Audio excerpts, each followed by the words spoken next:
a good place to start would be at what age did you begin your transition? I have been living as male for just over a year.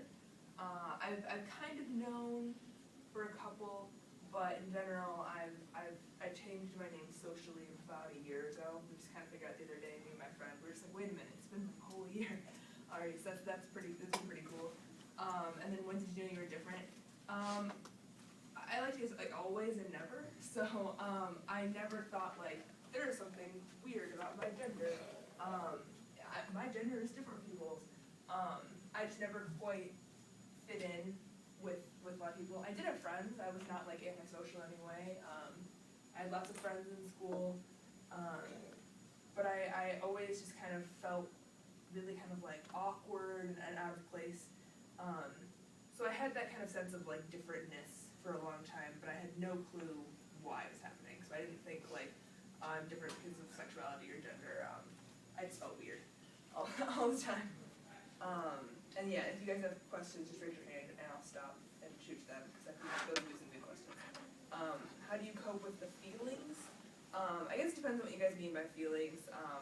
There's kind of the actual like dysphoria feelings, so the sense of like body and gender not quite matching.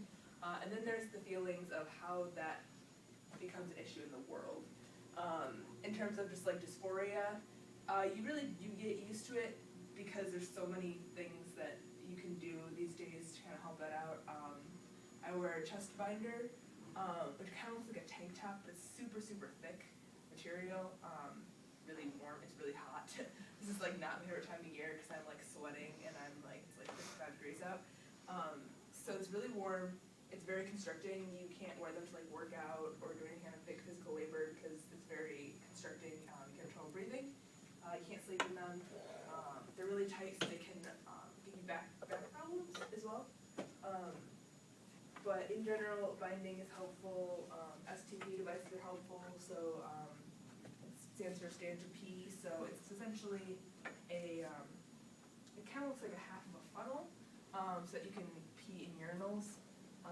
They sell them. They actually are targeted towards women. I was going to say, I saw them maybe in like a camping place or something where, I haven't heard as many good reviews about that one. It looks like a funnel, but I've heard better things about the one I have. It's called Pee Style.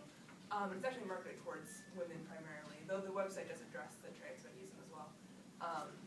So it is, that's very helpful. It's just kind of so much nicer. I have no idea. It's just so much nicer. I'm right there with you. It's just, it's so convenient. But yeah, in general, just, dysphoria, you really do learn how to deal with it.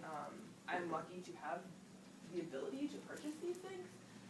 Otherwise, I would have trouble leaving the house on a daily basis. So, and there have been times where I haven't been able to leave the house because either something was not fitting properly or like something was in like the washer or dryer or something like that. In terms of how that relates to the world, it's something that I'm constantly thinking about. So every little interaction, I'm thinking about how the person is gendering me. I'm thinking about my voice, my posture, my gesture, everything. I'm conscious of all of that almost all the time. So just little stuff like when you go to like Subway and they hand you your thing and they say like, oh, do you want a meal with this? Like how I answer that is something that I think about. Like it's not just that or so answer it. I'm very conscious of how I'm coming off to that person. So yeah, that's it. It's just a lot of stuff that you wouldn't realize. I think it's one of the questions too, so I'll come back to that. How do people react when they find out? It's kind of a iffy question because each person perceives me differently. I think a lot of people meet me and they're super confused, and then they hear me talk, and then they think that I'm just like super butch lesbian. I've gotten that a lot. So in terms of like finding out, it's usually just like, it almost seems like a sense of relief to people because I'm like unconfusing them. I think a lot of people are just like super like, what is happening here? Like I don't know how to interact because we learn how to interact with people based on gender. Like we interact with women one way and men another way. Yeah. And if that's confused, we don't know how to interact with the person. Yeah, we talked about that a lot in this Yeah. class, about sex category and how we make Yeah. assumptions and, yeah. So when people don't know, they're just like, I don't know how to talk, like what to say to you, how to talk to you. I don't know if I should like hug you or do that weird bro handshake thing. You know, and it confuses people. So I think there's a sense of relief, I think, when people find out. I've never had a negative reaction, and I think that is partially because I'm smart about who and when I tell people. Also, I'm a white straight man, so I have a lot of privilege that a lot of people don't have, and I have the ability to come out in a lot of scenarios that other people wouldn't. So that's extremely helpful for me in the most like unfortunate way. But I do have a lot of privilege, so that does help in terms of people finding out and not reacting as negatively.